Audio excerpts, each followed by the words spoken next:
श्री स्वामी समर्थ मैत्रिणींनो, दिवाळीत सगळ्या प्रकारचे चिवडे खाऊन झाले. फक्त झणझणीत भडंग तेवढं खायचं राहिलं होतं. मग आज रविवार सुट्टी होती, तर भडंगच्या मुरमुऱ्यांचं एक पॅकेट होतं, ते घेतलं. सगळं साहित्य मी डिस्क्रिप्शनमध्ये देणारच आहे. तर हे कढीपत्ता आणि लसणाच्या चवीचं भडंग मी केलं आहे. भडंगचे मुरमुरे, शेंगदाणे, कढीपत्ता, लसूण, आपला रेग्युलर कढीपत्ता, हिंग, मोहरी, आणि तिखट एवढंच साहित्य यायला लागतं. खोबऱ्याचे काप तुम्हाला टाकायचे असतील तर ते, आणि शेंगदाणे. तर आधी मुरमुरे छान असे कुरकुरीत करून घ्यायचे, भाजून घ्यायचे थोडे थोडे घेऊन, की जेणेकरून तो कुठल्याही परिस्थितीत ठेवला तरी तो भडंग मऊ पडत नाही. तसे 2-2, 3-3 मिनटं छान असा टचकन फुटेल या पद्धतीने सगळे मुरमुरे भाजून घेतले. आणि त्याच्यानंतर छान असं तेल घातलं. जेवढं तुम्हाला शेवटपर्यंत फोडणीला लागणार आहे तेवढंच तेल घालायचं. त्याच्यामध्ये शेंगदाणे तळून घेतले छान असे ब्राऊन होईस तोपर्यंत कडकडीत, आणि सगळे एक एक एक एक तळून ते सगळं मुरमुऱ्यावर काढून घेतलं या पद्धतीने. हे भाजलेले मुरमुरे. भडंगचे मुरमुरे थोडेसे बुटके असतात आणि ढब्बू असतात आपल्या इतर मुरमुऱ्यांपेक्षा.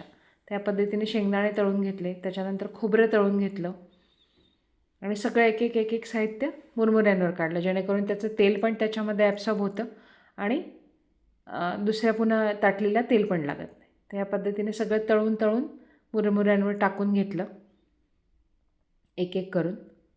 याच्यात फक्त खोबरं, शेंगदाणे एवढ्याच वस्तू जातात. चिवड्यासारखं आपल्याला डाळ्या किंवा इतर गोष्टी टाकाव्या लागतात. नंतर उरलेल्या तेलामध्ये मोहरी तडतडवून घेतली छान अशी. तेल गरमच झालेलं असतं. हिंग घातला भरपूर, आणि छान असा कडकड कडकड मोहरीचा आवाज येऊ दिला, आणि त्याच्यानंतर गॅस बंद करायचा. हे कढीपत्ता आणि लसणाचं वाटण टाकलं, आणि ते छान असं कुरकुरीत होईपर्यंत तळलं, की जेणेकरून चव पण त्याच्या तेलात उतरेल. आणि आता गॅस बंद केला, आणि आता लाल तिखट टाकलं. तिखट, मीठ आणि पिठी साखर हे नेहमी गॅस बंद करून टाकायचं, म्हणजे फोडणी जळत नाही आणि छान अशी मिक्स होते. आणि साखर आणि हे नेहमी तेलातच टाकायचं. जेव्हा आपण ते मुरमुऱ्यांना चोळतो तेव्हा ते सुटून जात नाही. तर ती फोडणी सगळी मुरमुऱ्यांवर टाकली, आणि छान असं गरम असतानाच सगळं मिक्स करून घेतलं. ह्या भडंगच्या चिवड्यामध्ये हळद घालत नाही, आणि इतरही डाळ्या वगैरे ज्या वस्तू आहेत त्या घालत नाही. फक्त शेंगदाणे, खोबरं, कढीपत्ता, लसूण आणि कढीपत्त्याचं वाटण, मीठ आणि पिठी साखर आणि मोहरीची फोडणी एवढंच. पण चवीला अप्रतिम लागतो. तुम्हीही करून बघा आणि मला कमेंट करून सांगा की तुम्हाला कशी वाटली ती रेसिपी. थँक्यू. एन्जॉय चटपटीत कोल्हापुरी भडंग.